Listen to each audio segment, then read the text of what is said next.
श्री राधा वल्लभ सरकार की जय। सद्गुरुदेव भगवान की जय।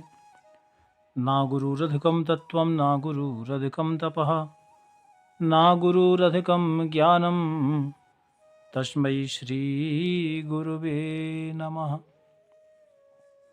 प्यारे प्रभु प्रेमियों, आप सभी नित्य प्रति भगवान के पावन सत्संग में आचार्य श्री रामानुजाचार्य भगवान का पावन चरित्र श्रवण कर रहे हैं। प्यारे भक्तों, आप सभी ने कल श्रवण किया कि जो आचार्य थे यादव प्रकाश जी महाराज, जिनके यहाँ श्री रामानुजाचार्य भगवान अध्ययन करते थे विद्यालय में, तो कई बार कोई श्लोक होता ना, तो जो पढ़ाने वाले टीचर्स थे, कई बार वो व्याख्या यदि गलत करते तो वो रामानुजाचार्य जी जो थे ना, अभी उम्र ज़्यादा नहीं थी, ये तकरीबन 15-16 वर्ष की, तो वो अपनी तरफ से उस श्लोक का अर्थ करते।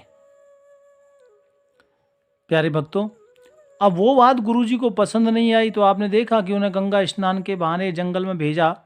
बाद में भगवान ने रक्षा की। फिर भगवान काशी विश्वनाथ की कृपा से वापिस आए, और जब यादव प्रकाश जी जो अध्ययन टीचर पढ़ाते थे, उनको लगा कि अरे, मैंने तो इन्हें इतना मारने के लिए जंगल में इधर भेजा, लेकिन इनको कुछ भी नहीं हुआ,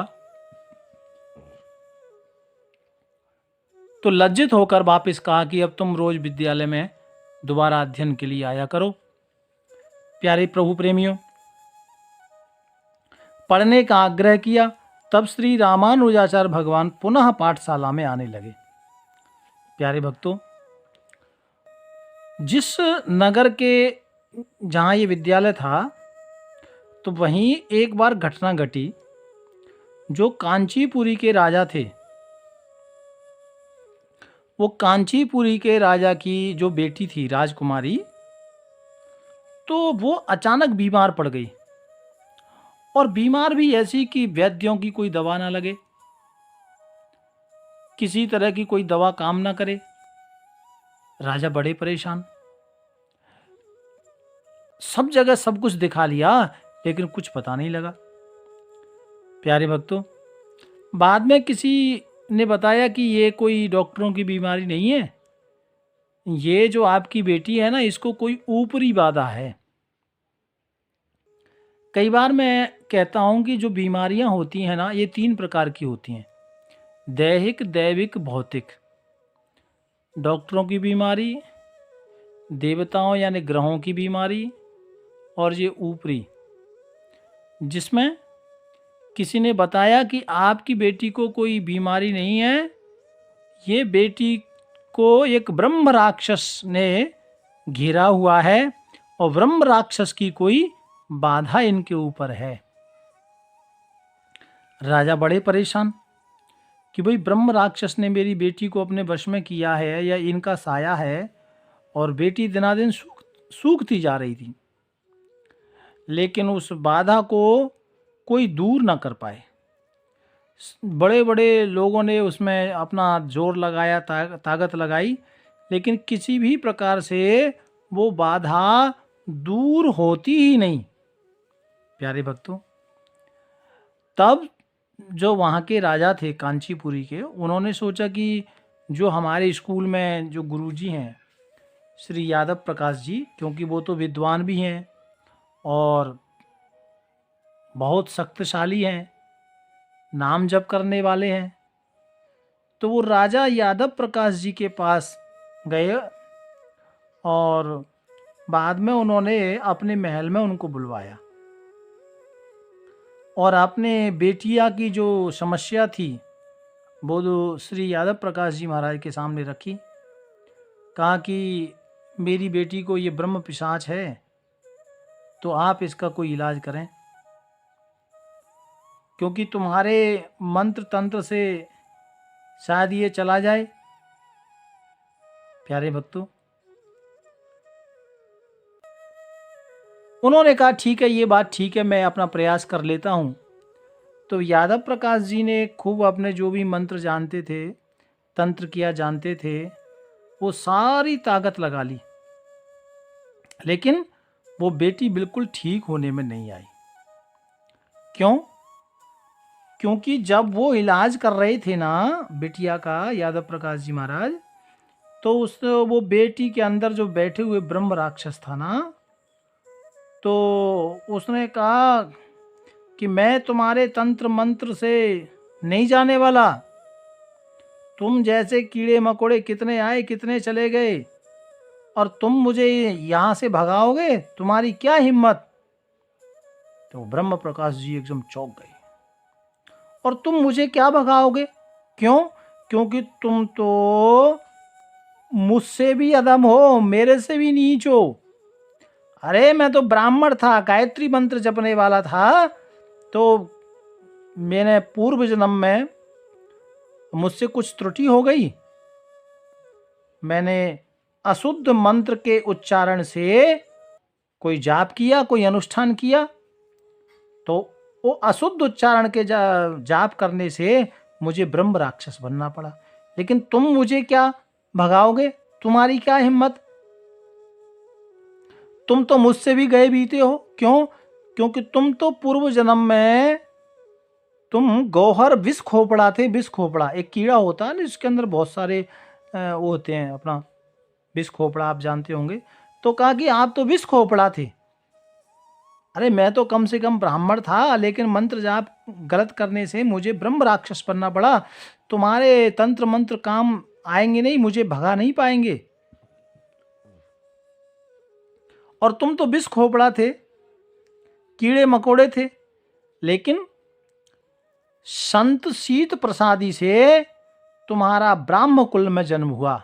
यानी जहां जो संत ब्राह्मण भोजन करते थे ना, वो भोजन की पत्तलें जिथों डाली जाती थी, वहां तुम्हारा वास था। और वो संत प्रसाद थोड़ा जो बच जाता था, शीत प्रसाद, उसको तुमने पाया था। उसी का पुण्य है वो शीत प्रसाद का, कि तुम विष खोपड़ा से ये ब्राह्म कुल में तुमने जन्म लिया है। और अनेक जन्मों से तुमने तो अब की बार ही जन्म लिया है, और मैं तो कितने जन्मों से ब्राह्मण था। लेकिन वो एक गलती हो गई, तो गलती हो गई तो इसका मतलब ये नहीं कि मैं तुम्हारे जैसे पंडित जी से मैं इतना बड़ा ब्रह्म राक्षस हूं, मैं भाग नहीं सकता, तुम्हारे मंत्र मेरे ऊपर कोई प्रभाव नहीं करेंगे। प्यारे भक्तों, और इस तरह से वो बात कर रहा था ब्रह्म राक्षस।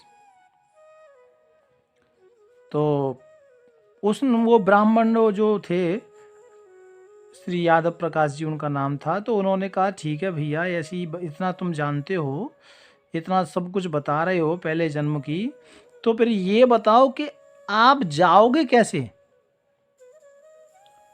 तो वो ब्रह्म राक्षस ने कहा कि देखो, आप मुझको यहां से हटाना चाहते हो ना, तो जो मैं आपके शिष्य, यानी तुम्हारे यहाँ एक जो बालक अध्ययन करता है, मैं आपके शिष्य रामानुजाचार्य जी जो है, रामानुज जी, तो उनके चरणों तक को पान कराइए, यानी उनके चरणों को धुलिए, फिर उसका जो चरण, उनका जो चरण जल है, वो राजकुमारी को आप पिलाइए, क्योंकि मैं राजकुमारी के शरीर के अंदर हूं।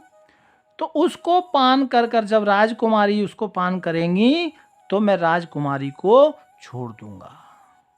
प्यारे भक्तों, तो ये इसका भावार्थ क्या है? हम कहते हैं ना, कई बार संतों का चरण धुलते हैं ना, घर में छींटे लगाते हैं या पान करते हैं, तो चरण जल का भी बड़ा महत्व है, ये बात यहां दिखने में आई है।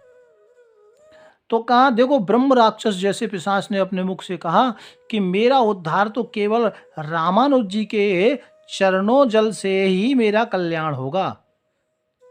उस ब्रह्म पिशाच का जो मेरी योनि मुझे मिल गई है, तो मेरा भी उसमें उद्धार हो जाएगा।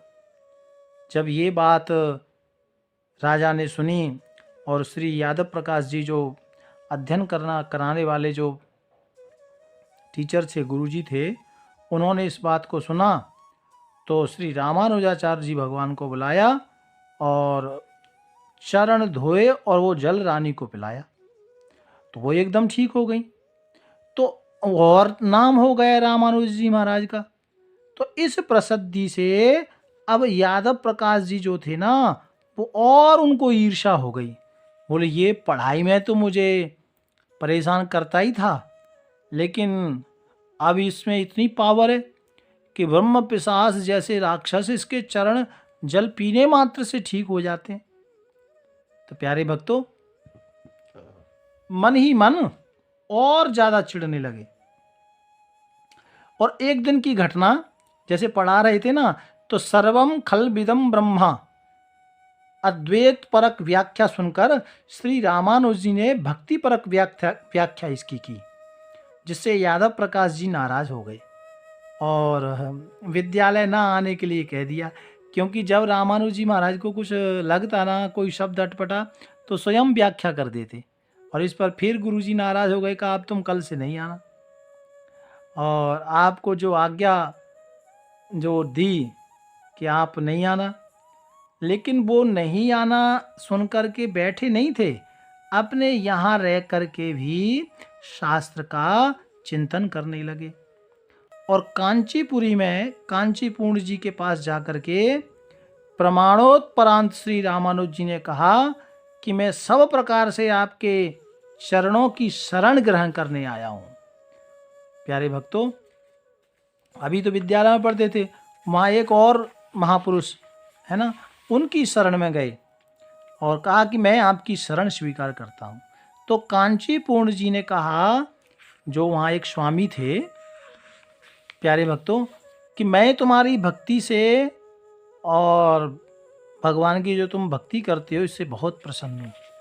तुम आज से प्रतिदिन शालकूप, जिसका जल श्री रामानुज जी ने व्याध दंपत्ति के रूप में आए हुए श्री लक्ष्मी नारायण भगवान को पिलाया था, उस वरदराज भगवान की सेवा के लिए एक घड़ा लेकर आओ, रोज एक घड़ा लेकर आया करो।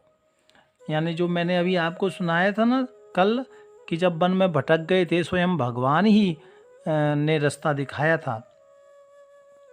तो वहाँ भगवान जब एक व्याध के रूप में आए थे, जो रास्ता दिखा रहे थे, तो श्री कांचीपूर्ण जो महापुरुष थे, उन्होंने ये सेवा रामानुजाचार्य जी को दी कि रोज इस कुएं से, तालाब से भगवान की सेवा के लिए रोज एक घड़ा जल लेकर आया करो। तो ये सेवा करने लगे और इस तरह से श्री रामानुज जी महाराज वहीं पर कांचीपूर्ण जो गुरुदेव थे उनके पास ही रहने लगे। प्यारे भक्तों, आगे की कथा अब हम कल श्रवण करेंगे। भाव प्यार से राधे राधे राधे राधे।